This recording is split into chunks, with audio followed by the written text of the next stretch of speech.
not clear.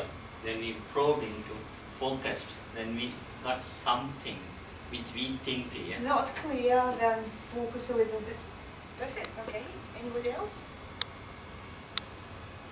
Any other suggestions? You had a whole discussion there. We were similar. We were looking at the arrow, and you ask, you're not sure. You ask a question, then you're sure, and then the arrow goes straight. But I was intrigued why the arrow goes down. Oh, okay, this is what I will explain to you. Well, actually, something that I'm using here is rather dated. It is 1966 when Robert Kaplan wrote the work about cultural differences and thought patterns. And well, he explained in his work that well, people from the Slavonic cultures, let's say, they think like in this pattern. Like you start thinking, and then you digress, and well, when you write, and then you digress somewhere, and then you do something else again, and then you end up at the same point as this arrow ends in, but you go there in this way. And he also has in his article some other patterns, like for example, some other cultures think this way, so they go in a spiral, and some other cultures think in a larger scale arrow tooth, right? So since then, actually, there were a lot of works that say no, it's not right to think that people in different cultures think this way, because well, he only based his work on a number of business school students, and it's not enough for you to say that, oh, okay, all people in this culture think this way, but all people in this culture think that way.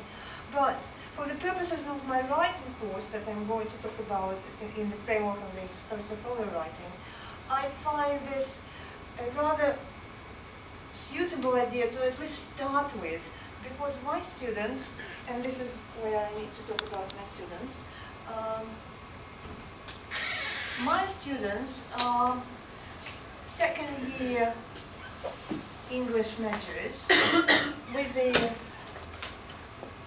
focus on either teaching, translation studies, or intercultural communication. And they have a course of writing, academic writing, for 2 years. The first year they have something very basic, which would be paragraph writing, with a topic sentence, supporting details, and conclusion. And this is basically what they do throughout the year, because they start with spelling, punctuation, something very basic. And then the second year, when I teach them for 2 semesters with 2 hours of instruction a week, we go all the way from 1 paragraph to 5 paragraph, and all the issues that you have: coherence, thesis statement, topic sentences, supporting details, conclusions, and if you are, well, you are familiar with how you write. This is all the things that we need to cover. And I deliver my course in 2 modes. That is part of it, we can say, in a blended learning, if you know the term.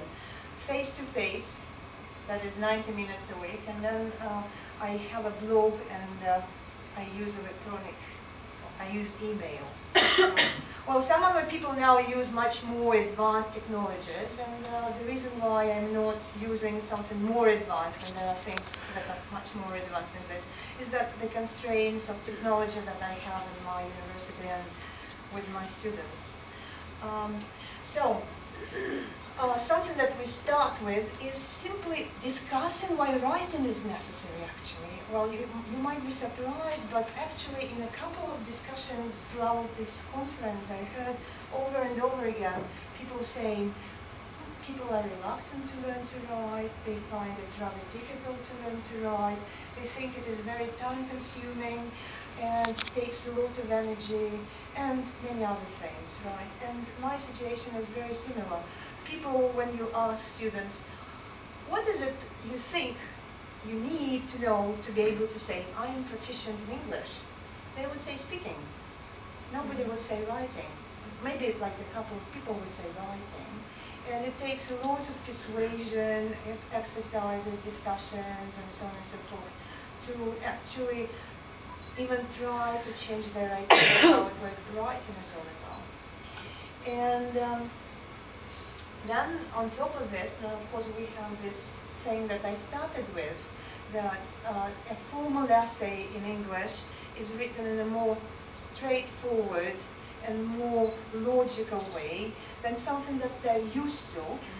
Even though I should say that 2 years ago now, the Russian Ministry of Education introduced a national exam in English, which has as one of its requirements writing essays of this kind. And I know by going to different sessions with teachers that everybody has a problem with this, because some teachers do not know how to teach it, and students do not know how to write it.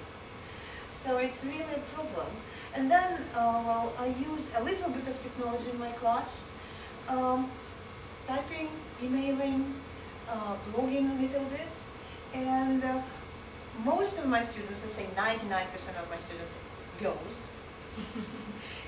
And we have very proficient computer users here, but in my place something strange is happening. They use it for themselves. That is, they can do it for themselves. But when they come into the classroom, they don't want to do it. They say, "Oh, computers here. Why?" But then there is one small problem that I discovered. They are Russian speakers, right? And well, in your context, you have well, all other sorts of languages: Spanish, Chinese, Japanese, and so on and so forth. They need to learn how to use the English keyboard. Right. This is something I have to. Yeah, I would like to just to share with all of you, because I have seen project reports coming up in 2009 and so forth, which says that students don't like, at this point of time, 20% of the students, or maybe something like that, they like to use technology, right, which they are using other ways in their social lives or talking to your friends and things in the classroom, right? For example, I'm attending here some of the sessions which I find that teachers are using Twitter, Facebook, something.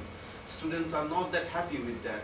They like face-to-face interaction with the teachers. Yeah, that's the kind of thing coming out from those countries which are resource rich, which have advanced technology in the classroom. So you're saying I should be happy about my situation?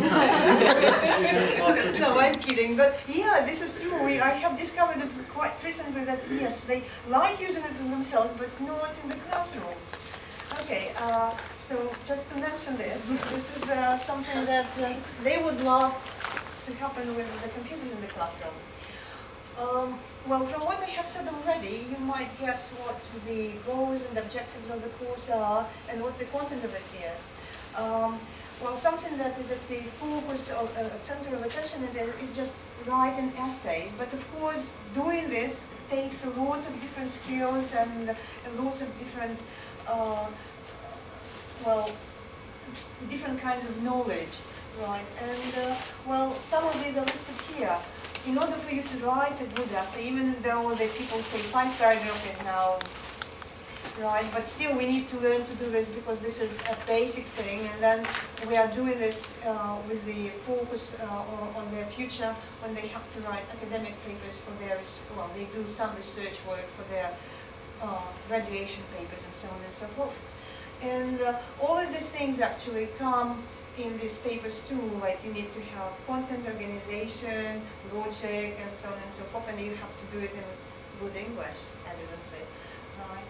And these are the kinds of writing that we try to do during the course. They're not at all original, like essays, journals, memos, and emails. I will just comment on them a little bit because, well, something that is different for my context is that this is the first time students do all of these things, all of the things that I'm telling you about.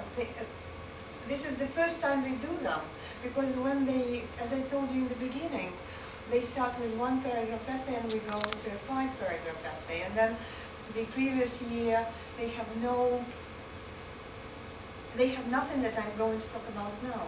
So, well, essay writing, as I said, we go from 1 paragraph to 5 paragraph, and actually rather quickly, in a week or 2 time, I introduce them to, and then we just go on to practice in different parts of it and how it all comes together and what things to do and how, like